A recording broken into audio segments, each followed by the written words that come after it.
ಇವತ್ತು ನಾನು ನನ್ನ ತಂಗಿ ಮನೆಗೆ ಹೋಗಿದ್ದೆ, ಭಾನುವಾರ. ಅದಕ್ಕೆ ಮನೇಲಿ ಫ್ರೀ ಆಗಿದ್ದೆ, ಹೋಗಿ ಬರೋಣ ಅಂತ. ಅವಳಿಗೂ ರಜೆ ಇತ್ತಲ್ವ, ಅದಕ್ಕೆ ಹೋಗಿದ್ದೆ. ಹಂಗೆ ನಮ್ಮೂರಿಂದ ಇಲ್ಲಿ ಅಶ್ವಿನಿ ಅಂತ ಒಂದು ಹುಡುಗಿ ಐತೆ, ಮಾತಾಡ್ಸ್ಕೊಂಡು ಬರೋಣ ಅಂತ ಹೋದೆ ನಾನು. ಹೋಗ್ತಾಯಿದ್ದೀನಿ ನಾನು ನನ್ನ ತಂಗಿ. ಅಂದರೆ ಅವ್ರ ಮನೆ ಮುಂದೆ ಒಂದು 2-3 ಸಲ ಬಂದಿದ್ದೆ ನಾನು. ಅಂದರೆ ಅವ್ರ ಮನೆ ಒಳಗಡೆ ಹೋಗಿರಲಿಲ್ಲ. ಅಂದರೆ ಎಲ್ಲಿ ಹೋಗಿರ್ತಾರೋ ಏನೋ, ಎಲ್ಲರೂ ಊರಿಗೆ ಹೋಗಿರ್ತಾರೆ ಅಂದ್ಬಿಟ್ಟು ನಾನು ಹೋಗಿರಲಿಲ್ಲ. ಇವತ್ತು ಹೋಗಿ ಮಾತಾಡ್ಸ್ಕೊಂಡು ಬರೋಣ ಅಂದ್ಬಿಟ್ಟು ಹೋದೆ ಅವ್ರ ಮನೆ ಹತ್ರ. ನನ್ನ ತಂಗಿ ನಾನು ಇಬ್ಬರು ಹೋದ್ವಿ. ಎಲ್ಲ ನಾವು ಹೋಗಿರ್ತಾರೆ ಅಂದ್ಕೊಂಡು ಹೋದ್ವಿ, ಇಲ್ಲ ಮನೆಗೆ ಇದ್ದರು.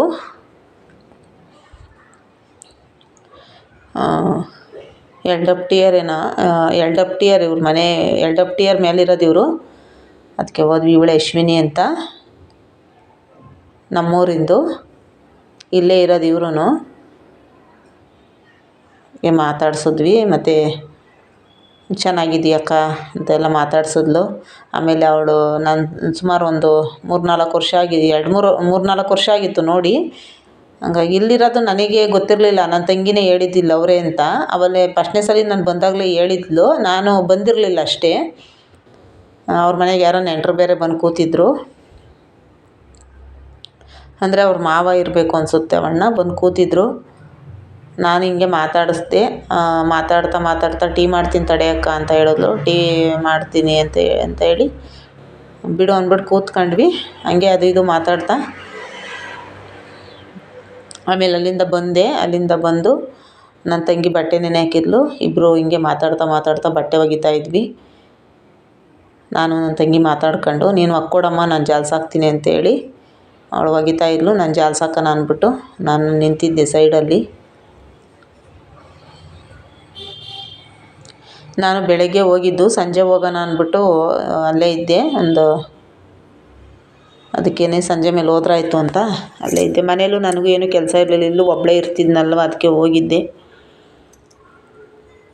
ಹಂಗೆ ಅದು ಇದು ನನ್ನ ತಂಗಿ ನಾನು ಇಬ್ಬರಿಂಗೆ ಮಾತಾಡ್ತಾ ಬಟ್ಟೆ ಒಗಿತಾ ಇದ್ಲು. ನಾನು ನಿಂತಿದ್ದೆ ಸೈಡಲ್ಲಿ.